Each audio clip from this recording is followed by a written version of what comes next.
Bismillahirrahmanirrahim. Alhamdulillahirabbil alamin wassalatu wassalamu ala asyrafil anbiya'i wal mursalin wa ala alihi wa ashabihi wa man tabi'ahum bi ihsanin ila yaumiddin, amma ba'du. Pada kesempatan kali ini kita akan membahas tentang sifat salat. Karena Nabi SAW pernah mengatakan, "Shallu kama ra'aitumuni usalli." Hendaklah kalian melakukan salat sebagaimana aku melakukan ibadah salat. Hadis yang dikeluarkan oleh Imam Bukhari. Sehingga mengetahui tentang tata cara solat baginda Rasulullah SAW merupakan kewajiban seorang muslim agar mereka mencontoh dan mengikuti baginda Rasulullah SAW. Adapun sifat salat yang diajarkan oleh Nabi SAW adalah ketika seseorang yang ingin melaksanakan ibadah salat, mereka menghadap ke arah kiblat sambil mengucapkan Allahu Akbar. Kemudian mengangkat kedua tangannya, baik itu sejajar dengan bahunya atau sejajar dengan kedua daun telinganya, sambil dia melihat ke arah tempat sujudnya. Kemudian setelahnya, dia meletakkan tangan kanannya di atas tangan kirinya, kemudian diletakkan di dadanya. Posisi tersebut bisa jadi diletakkan di dada, atau di atas pusarnya, atau juga di bawah pusarnya. Karena itu merupakan di antara bentuk yang boleh dilakukan oleh kaum muslimin. Kemudian sifat meletakkannya, bagaimana cara kita meletakkan tangan? Ada dua sifat. Yang pertama meletakkan tangan kanan di atas pergelangan tangan kiri. Kemudian itu merupakan di antara cara kita meletakkan tangan di mana tangan kanan memegang pergelangan tangan kiri. Kemudian yang kedua, meletakkan tangan kanan dekat dengan siku daripada tangan kiri. Kedua-duanya boleh bagi kita untuk melakukannya. Kemudian setelah dia melakukan yang demikian, maka dia mengucapkan doa yang terkenal dengan doa iftitah. Dan di antara salah satu lafaznya adalah Subhanakallahumma wa bihamdika wa tabarakasmuka wa ta'ala jadduka wa la ilaha ghairuk. Atau juga dengan doa-doa yang lainnya yang bersumber dari baginda Rasulullah SAW. Kemudian setelahnya dia mengucapkan A'udzubillahi minasyaitonirrajim, Bismillahirrahmanirrahim, dan dia pun membaca surat Al-Fatihah. Kemudian di akhirnya dia mengucapkan amin dalam keadaan dikuatkan ketika salat jahriyah dan disirkan dikala melakukan salat sirriyah. Kemudian setelahnya dia membaca Al-Fatihah pada rakaat yang pertama. Setelahnya membaca ayat setelah Al-Fatihah yang dimudahkan oleh Allah Subhanahu wa taala bagi dirinya untuk membacanya. Maka setelahnya dia pun bertakbir untuk melakukan ruku' sambil mengangkat kedua tangannya sejajar dengan bahunya atau sejajar dengan kedua telinganya. Kemudian setelahnya dia meletakkan kedua tangan tersebut di lututnya sambil dia merenggangkan jari jemarinya. Begitu juga dia hendaklah menyejajarkan kepalanya dengan punggungnya. Kemudian punggungnya harus dalam keadaan lurus dan hendaklah mereka tumakninah dalam melakukan ruku' sambil mereka mengatakan Subhana rabbiyal azim 3 kali atau lebih daripada 3 kali.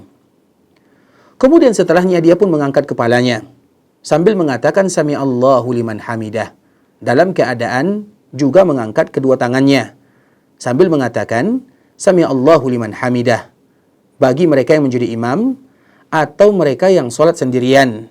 Adapun makmum, maka tidak mengucapkan kalimat ini. Kemudian apabila dia sudah sempurna berdiri, maka ucapkanlah Rabbana walakal hamd. Atau dalam lafaz yang lain, Rabbana lakal hamd. Atau juga Allahumma Rabbana walakal hamd. Atau juga ucapan Allahumma Rabbana lakal hamd. Itu merupakan di antara variasi dalam mengucapkan kalimat ini. Kemudian kalau sekiranya dia tambah zikir yang lain setelahnya, maka itu tidak ada masalah. Kemudian setelahnya dia kembali bertakbir. Kemudian tersungkur dalam keadaan bersujud kepada Allah Azza wa Jal. Namun dia tidak mengangkat tangannya dalam keadaan bertakbir. Kemudian dikala dia sujud, maka hendaklah sujud dengan anggota 7 yang telah disebutkan sebelumnya, yaitu kening dan hidungnya, kemudian kedua tangannya, kemudian kedua lututnya, kemudian ujung-ujung jari kakinya. Dan hendaklah menghadapkan jari jemari kakinya dan juga kedua tangannya menghadap ke arah kiblat. kemudian meletakkan tangannya sejajar dengan bahunya atau sejajar dengan telinganya. Dan ia juga memastikan bahwa dahinya dan hidungnya menempel di bumi. Kemudian dia mengangkat siku-sikunya dari tanah atau dari bumi, kemudian merenggangkan di antara kedua pahanya dan mengangkat perutnya. Dan dia melakukan yang demikian sesuai dengan kemampuannya. Dengan syarat, hendaklah mereka tidak mengganggu kalau sekiranya ada orang yang solat di sampingnya. Kemudian dikala dia sujud tersebut, maka dia pun mengucapkan Subhana Rabbiyal A'la sebanyak 3 kali atau lebih daripada 3 kali. Kemudian dikala dia sujud, maka dianjurkan juga untuk memperbanyak doa, karena Nabi SAW menyebutkan aqrabu ma yakunul abdu min rabbih wa huwa sajid fa aksirud du'a. Sesungguhnya Allah Subhanahu wa taala sangat dekat kepada hambanya, terkhusus dikala mereka sujud, maka perbanyaklah berdoa kepada Allah Azza wa Jalla. Hadis yang dikeluarkan oleh Imam Muslim. Kemudian dia pun kembali bangkit dari sujudnya dalam keadaan bertakbir dan duduk dalam keadaan duduk iftirash. Duduk iftirash itu adalah di mana dia duduk di atas kaki kirinya, kemudian kaki kanannya dalam keadaan tegak. Kemudian setelahnya, dia meletakkan tangan kanannya di atas paha kanannya dan tangan kirinya di atas paha kirinya. Baik itu di ujung lututnya atau di atas lututnya. Kemudian dia tumakninah dalam keadaan duduk sambil mengucapkan Rabbighfirli sebanyak 3 kali atau lebih daripada 3 kali. Kemudian setelahnya dia kembali bertakbir dan sujud dan melakukan pada sujud yang kedua sebagaimana yang dia lakukan pada sujud yang pertama. Kemudian setelah sujud yang kedua, dia kembali mengangkat kepalanya dalam keadaan bertakbir. Kemudian berdiri untuk melakukan rakaat yang kedua, dan dia pun melakukan pada rakaat yang kedua sebagaimana dia melakukan pada rakaat yang pertama. Kemudian setelahnya dia nanti akan duduk tasyahud awal dalam solat, yang solat tersebut adalah solat yang jumlah rakaatnya 3 rakaat atau 4 rakaat dalam keadaan iftirash, sebagaimana tadi dia duduk di antara 2 sujud. Kemudian meletakkan kedua tangannya di atas kedua pahanya. Kemudian dia pun menggenggam tangannya, tangan kanannya, kemudian memberikan isyarat dengan jari telunjuknya. Karena itu merupakan di antara salah satu yang diajarkan oleh baginda Rasulullah sallallahu alaihi wasallam. Kemudian nanti dikala dia menggenggam tangannya, tangan kanannya, kemudian memberikan isyarat dengan jari telunjuknya, maka hendaklah dia melihat kepada arah jari telunjuk tersebut sambil mengatakan At-tahiyatu lillah wassalawatu wattayyibat. Assalamu alayka ayyuhan nabi wa rahmatullahi wa barakatuh. Assalamu alayna wa ala ibadillahis salihin. Asyhadu an la ilaha illallah wa asyhadu anna Muhammadan abduhu wa rasuluh. Hadis yang dikeluarkan oleh Imam Bukhari dan Imam Muslim. Kemudian setelah dia selesai melakukan tasyahud awal ini, maka dia kembali berdiri sambil mengucapkan takbir, melakukan rakaat yang ketiga. Kemudian dia salat pada rakaat yang ketiga, rakaat yang keempat, dan membaca Al-Fatihah. Kemudian setelah dia menyelesaikan rakaat ketiga atau keempat, maka hendaklah dia duduk tasyahud akhir dalam keadaan duduk tawarruk. Duduk tawarruk itu adalah dikala seseorang yang mana tangan atau kaki kirinya itu dia tidak duduk di atasnya. Artinya dia duduk di atas lantai, sedangkan kaki kirinya keluar dan kaki kanannya dalam keadaan berdiri. Kemudian dia duduk di atas tempat duduk tersebut. Maka dia pun melakukan tasyahud akhir. Dan ucapan yang dia ucapkan pada tasyahud akhir itu adalah ucapan yang juga diucapkan pada tasyahud awal.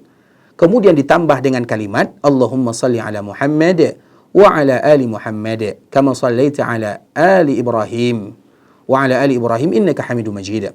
Allahumma barik ala Muhammad wa ala ali Muhammad kama barakta ala Ibrahim wa ala ali Ibrahim innaka Hamidum Majid. Hadis ini dikeluarkan oleh Imam Bukhari dan juga oleh imam-imam yang lainnya. Kemudian setelah dia mengucapkan salawat kepada Nabi sallallahu alaihi wasallam, maka hendaklah mereka berlindung dari 4 perkara.